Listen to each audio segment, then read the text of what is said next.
बिस्मिल्लाहिर्रहमानिर्रहीम। मैं हूं मोहम्मद साकिब कदीर। आज एक बड़ी ही दिलचस्प और ज़बरदस्त वीडियो के साथ मैं हाज़िर हुआ हूं। आज हम हमारे 2024 के महीने जून में पब्लिश होने वाले, पास होने वाले एक नए लॉ को डिस्कस करेंगे, जिसका सिस्टम, जिसका प्रोसीजर मुझे तो खैर बहुत पसंद है। और मैं उस जब आपके साथ उस लॉ को डिस्कस करूँगा तो मैं आपके सामने कुछ चीज़ें रखूँगा कि ऑलरेडी मैं बहुत अरसे से इस तरह के लॉ, इस तरह के प्रोसीजर का तकाजा करता रहा हूँ। जी हाँ, ये लॉ, इसका नाम है द पंजाब डेफेमेशन एक्ट 2024। बहुत ही दिलचस्प और मज़ेदार लॉ है। इससे पहले हमारा डेफेमेशन से मुतल्लिक जो लॉ था, उसका नाम था डेफेमेशन ऑर्डिनेंस 2002। उसकी कुछ अमेंडमेंट्स आई थी पंजाब डेफेमेशन एक्ट 2012। बहरहाल वो ओरिजिनली जो 2002 का डेफेमेशन ऑर्डिनेंस था, उसी का पार्ट एंड पार्सल थी।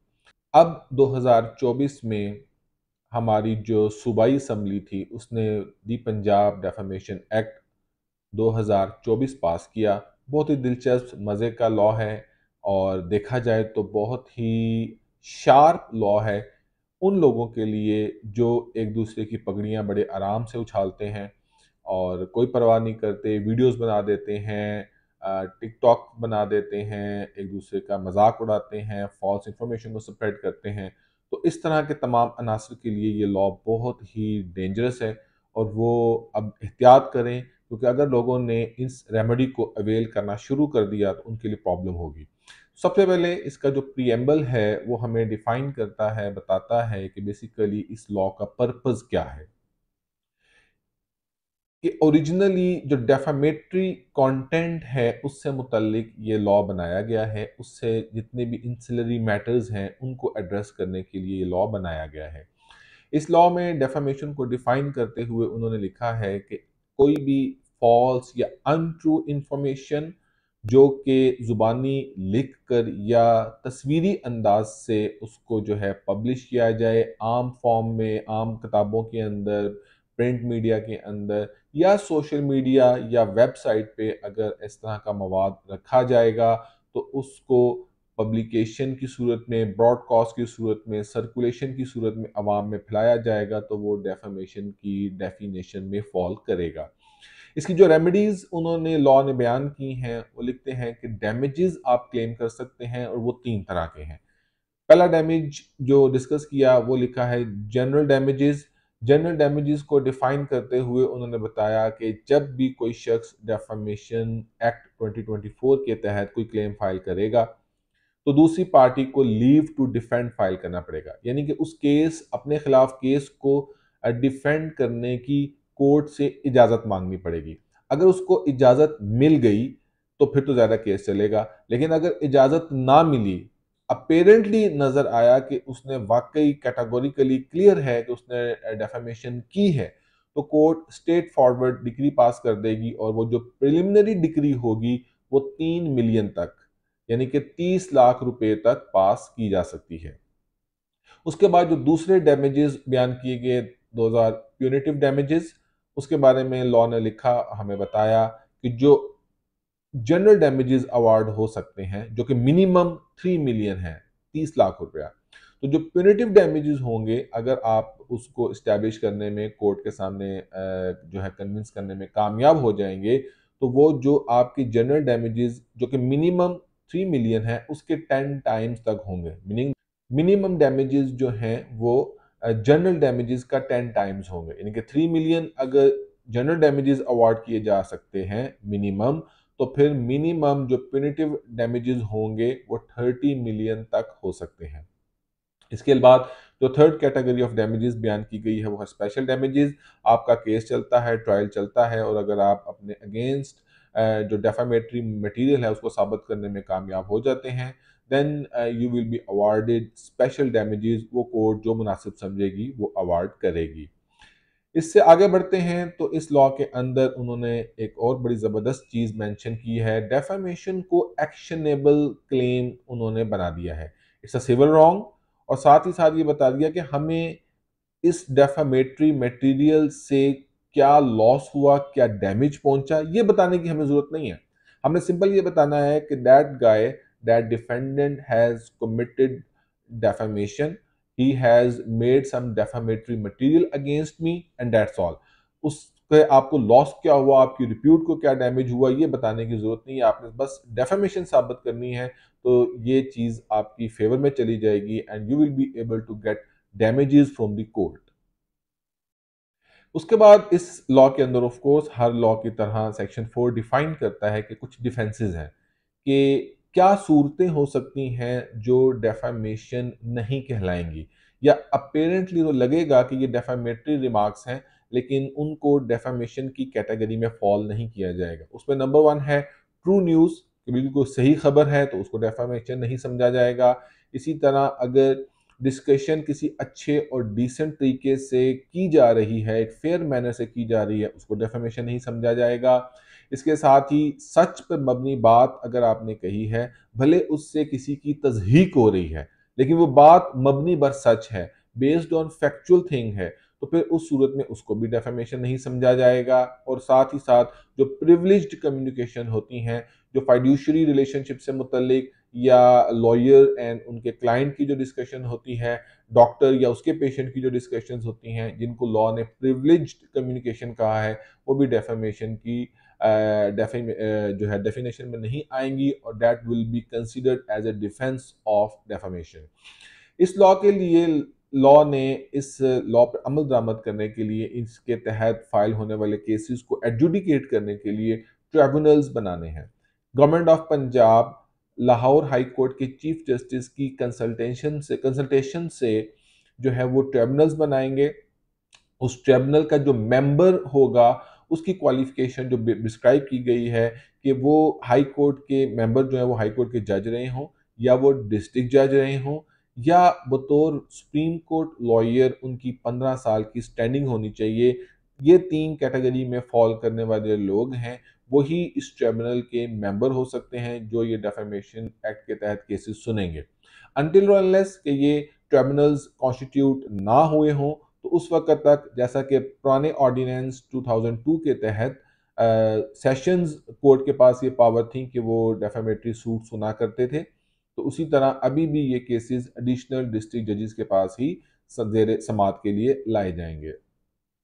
इस लॉ की जो लिमिटेशन और टाइम को डिसाइड करने का जो टाइम है वो बहुत ज़बरदस्त टाइम फ्रेम बनाया गया है कि अगर आपको लगता है कि मेरे खिलाफ कोई डेफामेटरी मटेरियल आया है तो आपने 60 डेज के अंदर अंदर ट्रिब्यूनल के पास अपना क्लेम लेके आना है, और फिर ट्रिब्यूनल ने 180 डेज के अंदर अंदर उस क्लेम को डिसाइड करना है।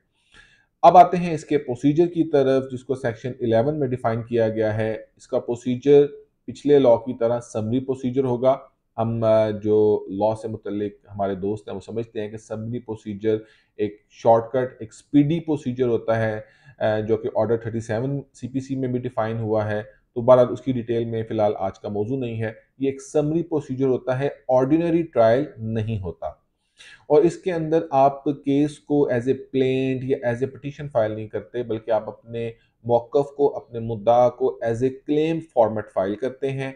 उस क्लेम फॉर्मेट के साथ जो क्लेमेंट होता है वो अपनी कंसाइज स्टेटमेंट फाइल करेगा, उसके साथ विटनेसेस के 2 अदद एफिडेविट्स लगाएगा, और फिर इस लॉ में जो सर्विस है डिफेंडेंट की, जो डिफेंडेंट को कोर्ट ने तलब करना है, उसका प्रोसेस वंस अगेन बहुत ज़बरदस्त कर दिया गया है कि नॉर्मल कोर्स के ज़रिए ज़ाहिर है उसको बुलाया जाएगा, सिंपल समन्स जाएंगे, उसको ईमेल के ज़रिए इत्तला दी जाएगी, एसएमएस के ज़रिए इत्तला दी जाएगी, और साथ ही साथ व्हाट्सएप के ज़रिए भी डिफेंडेंट को कोर्ट में फाइल किए जाने वाले केस की इत्तला दी जा सकती है। It is very modern tool of proper summoning. मैं हमेशा से इसकी वकालत करता रहा हूँ कि हमें मॉडर्न टूल्स को इस्तेमाल करना चाहिए।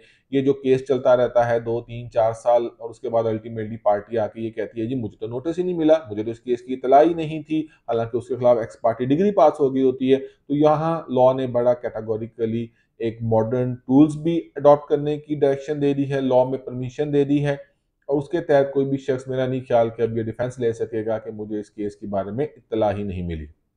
अब जब डिफेंडेंट इस केस को डिफेंड करने के लिए आएगा तो वो लीव टू डिफेंड फाइल करेगा, जो कि उसने 30 दिन के अंदर अंदर फाइल करना है। यानी कि उसने कोर्ट से इजाज़त मांगनी है कि मुझे इस केस को डिफेंड करने की इजाज़त दी जाए।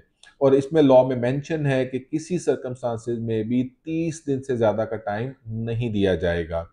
और अगर court leave to defend allow करती है, पहले हमने डिस्कस किया जनरल डैमेजेस के अंदर कि अगर वो डिसमिस कर देगी तो जनरल डैमेजेस यानी कि मिनिमम 3 मिलियन डैमेजेस अवार्ड हो जाएंगे। अगर वो लीव टू डिफेंड अलाउ करती है, यानी कि वो शख्स ऐसा डिफेंस लेता है कि कोर्ट को लगता है कि हमें इसको सुनना चाहिए, तो उस सूरत में कोर्ट जो है वो कोई ना कोई कंडीशन भी लगा सकती है कि ठीक है, I am allowing you to defend your case, लेकिन तुम एक certain amount of cash court में डिपॉजिट करो या कोर्ट के अंदर श्योरिटी जमा करवाओ, ताकि कल को अगर तुम्हारे खिलाफ केस इस्टेब्लिश हो जाए तो वो तुम्हारी श्योरिटी जो है, अगर तुम भागते हो और कोर्ट के ऑर्डर को ओबे नहीं करते तो उसको फोरफीट किया जा सके।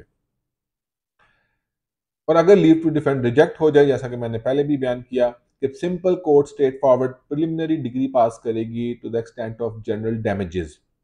और यहां मजे की बात, जबरदस्त बात वो ये कि अगर उस प्रिलिमिनरी डिग्री के अगेंस्ट डिफेंडेंट ये कहता है कि मुझे अपील फाइल करनी है और वो हाई कोर्ट में अपील फाइल करने जाता है, तो हाई कोर्ट उस डिग्री को सस्पेंड नहीं करेगी या उस डिग्री की जो एग्जीक्यूशन प्रोसीडिंग्स हैं उनको स्टे नहीं करेगी अनटिल और अनलेस वो डिफेंडेंट जो है वो डिक्रीटल अमाउंट कोर्ट में कैश की सूरत में जमा ना करवाए। It is fantastic. यानी कि लोगों के खिलाफ डिग्रियां पास हो जाती हैं लाखों रुपए की, और वो फिर उसकी सस्पेंशन एपलेट फॉरम से करवा के साल हर साल केसेस को ड्रैग करते रहते हैं। तो यहाँ पर इस चीज़ का भी बड़ा ज़बरदस्त सद्देबाब होगा। और इसी तरह लीव टू डिफेंड के अंदर जो डिफेंडेंट है वो भी अपने काउंटर क्लेम और अपने एफिडेविट सबमिट कर सकता है। इस लॉ ने एक और बड़ी खूबसूरत प्रोविजन ऐड की है जो बादियों नज़र में मेरी नाकिस मालूमात के मुताबिक किसी और लॉ में नहीं है। वो ये कि अगर क्लेम फाइल करने वाली कोई खातून है या जिसके खिलाफ क्लेम फाइल किया गया है वो कोई खातून है या वो माइनॉरिटी कम्युनिटी से ताल्लुक रखने वाले पाकिस्तानी शहरी हैं, तो उसमें लॉ ने उनको कुछ प्रिविलेज दिया है। वो ये कि अगर वो केस फाइल हो रहा है, चल रहा है ट्रिब्यूनल में, तो जो डिस्ट्रिक्ट अटर्नी है वो उसको वकील प्रोवाइड करेगा। और अगर वो केस हाई कोर्ट की स्टेज पे चल रहा है तो फिर एडवोकेट जनरल जो है वो लॉयर प्रोवाइड करेगा कि तुम ये क्लेम फाइल करो या तुम्हारे खिलाफ ये क्लेम फाइल हुआ है तो तुम इसको डिफेंड करो। इसी तरह इस लॉ के अंदर एक कह लीजिए अनदर वेरी पॉजिटिव प्रोविजन जो डाली गई वो ये कि अगर आपका क्लेम साबित हो जाता है कि वो फॉल्स है, गलत है, आपने कोर्ट का टाइम वेस्ट किया, आपने डिफेंडेंट को बिला वजह इस केस को फेस करने की एग्नी से गुजारा, तो आपको सिंपल जाने नहीं दिया जाएगा, बल्कि कोर्ट आपके खिलाफ जो है वो प्यूनिटिव डैमेजेस डिफेंडेंट को अवार्ड करेगी। यानी कि जो शख्स क्लेम लेके आया, अगर वो अपना क्लेम साबित ना कर सका और ये साबित हो गया कि उसका क्लेम फॉल्स था, उसने झूठा दावा दायर किया, तो उस सूरत में फिर डिफेंडेंट को जो है ना प्यूनिटिव डैमेजेस कोर्ट अवार्ड कर सकती है। इस लॉ के तहत अपील जो है वो फाइल की जाएगी हाई कोर्ट में, और हाई कोर्ट के अंदर 30 दिन के अंदर अंदर आप अपील फाइल करेंगे और हाई कोर्ट का जो डिवीजन बेंच है यानी कि हाई कोर्ट के 2 जजेस वो इस अपील को सुनेंगे और इस अपील को 60 डेज के अंदर अंदर उन्होंने डिसाइड करना है। ये हमारी आज की वीडियो थी और मैंने प्रिसाइजली स्पीडीली कुछ इंपॉर्टेंट बुलेट्स पॉइंट आप लोगों के साथ डिस्कस करने की कोशिश की कि किस तरह पंजाब हुकूमत ने डेफेमेशन एक्ट 2024 की सूरत में एक ज़बरदस्त लॉ बनाया। हम उम्मीद करते हैं कि इसका जो प्रोसीजर है वही प्रोसीजर अगर अदर लिटिगेशन के अंदर भी अडॉप्ट किया जाएगा तो इंशाल्लाह ताला हमारा जुडिशल सिस्टम जो कि बहुत कहीं बॉटम में है, इंशाल्लाह ग्रेजुअली डेवलप होता हुआ, इंप्रूव होता हुआ ऊपर के नंबर्स में आ जाएगा। आज के लिए इतना ही, इंशाल्लाह नेक्स्ट वीडियो में फिर हाजिर होंगे। तब तक के लिए अल्लाह हाफ़िज़।